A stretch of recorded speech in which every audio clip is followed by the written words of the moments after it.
जय गुरुदेव। विपरीत परिस्थितियों का प्रवाह बड़ा प्रबल होता है। उसके पेड़ में जो फंस गया वह विपत्ति की ओर बढ़ता चला जाता है।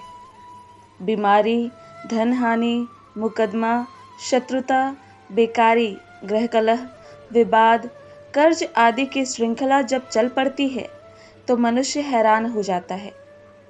कहावत है कि विपत्ति अकेली नहीं आती, वह हमेशा अपने बाल बच्चे साथ लाती है। एक मुसीबत आने पर उसकी साथी सहित और भी कई कठिनाइयां उसी समय आती है। चारों ओर से घिरा हुआ मनुष्य अपने को चक्रव्यूह में फंसा हुआ अनुभव करता है। ऐसे विकट समय में जो लोग निराशा, चिंता, भय, निरुत्साह, घबराहट, किंकर्तव्य, विमूढ़ता में बटकर हाथ पांव चलाना छोड़ देते हैं, रोने कलपने में लगे रहते हैं, वे अधिक समय तक अधिक मात्रा में कष्ट भोगते हैं। विपत्ति और विपरीत परिस्थितियों की धारा से त्राण पाने के लिए धैर्य, साहस, विवेक और प्रयत्न की आवश्यकता है। इन चार कानों वाली नाव पर चढ़कर ही संकट की नदी को पार करना सुगम होता है। गायत्री की साधना आपत्ति के समय इन चार तत्वों को मनुष्य के अंतःकरण में विशेष रूप से प्रोत्साहित करती है, जिससे वह ऐसा ठीक मार्ग ढूंढने में सफल हो जाता है जो उसे विपत्ति से पार लगा दे।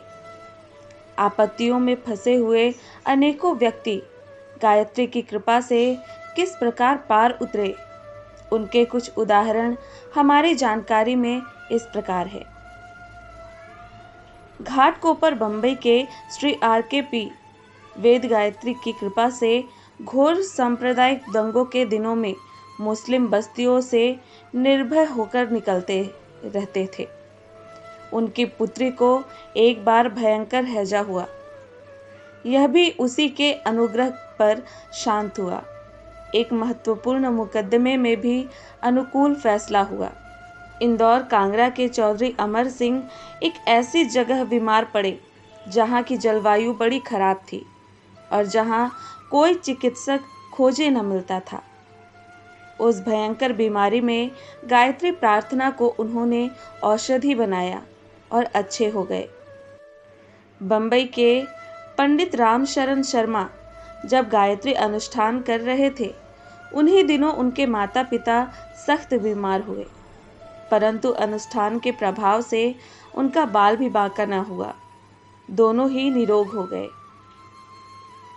इटौवा धुअर के डॉक्टर राम नारायण जी भटनागर को उनकी स्वर्गीय पत्नी ने स्वप्न में दर्शन देकर गायत्री जप करने की शिक्षा दी थी। तब से वे बार बार इस साधना को कर रहे हैं। चिकित्सा क्षेत्र में उनके हाथ में ऐसा यश आया कि बड़े बड़े कष्ट साध्य रोगी उनकी चिकित्सा से अच्छे हुए हैं। कनकुआ जिला हमीरपुर के लक्ष्मी नारायण श्रीवास्तव BLLB की धर्मपत्नी प्रसव काल में अत्यंत कष्ट पीड़ित हुआ करती थी। गायत्री उपासना से उनका कष्ट बहुत कम हो गया। एक बार उनका लड़का मोती जरा से पीड़ित हुआ। बेहोशी और चीखने की दशा को देखकर सब लोग बड़े दुखी थे। वकील साहब की गायत्री प्रार्थना के द्वारा बालक को गहरी नींद आ गई और वह थोड़े ही दिनों में स्वस्थ हो गया। जफरापुर के ठाकुर रामकरण सिंह जी वैद्य की धर्मपत्नी को 2 वर्ष से संग्रहणी की बीमारी थी। अनेक प्रकार से चिकित्सा कराने पर भी जब लाभ नहीं हुआ तो 1.25 लक्ष जप का अनुष्ठान किया गया। फलस्वरूप वह पूर्ण स्वस्थ हो गई और उनके एक पुत्र पैदा हुआ।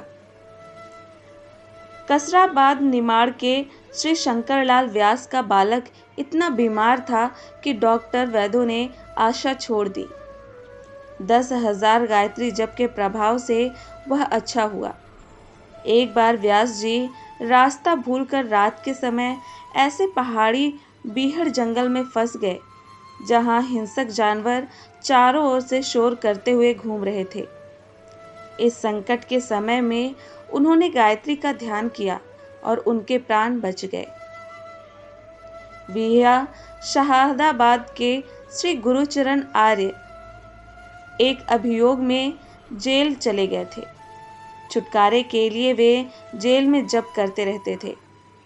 अचानक वे जेल से छूट गए और मुकदमे में निर्दोष बरी हो गए। मुंद्रावजा के श्री प्रकाश नारायण मिश्र कक्षा 10वीं की पढ़ाई में पारिवारिक कठिनाइयों के कारण ध्यान न दे सके। परीक्षा के 25 दिन रह गए जब उन्होंने पढ़ना और गायत्री का जप करना आरंभ किया। उत्तीर्ण होने की आशा न थी, फिर भी उन्होंने सफलता हासिल की। मिश्र जी के बाबा शत्रुओं के ऐसे कुचक्र में फंस गए कि जेल जाना पड़ा। गायत्री अनुष्ठान के कारण वे उस आपत्ति से बच गए। मित्रों, ऐसे कई उदाहरण हैं जिनके विपत्ति के समय जब उन्होंने गायत्री मंत्र का जप किया है तो उन्हें विपत्ति से छुटकारा अवश्य मिला है। जय गुरुदेव।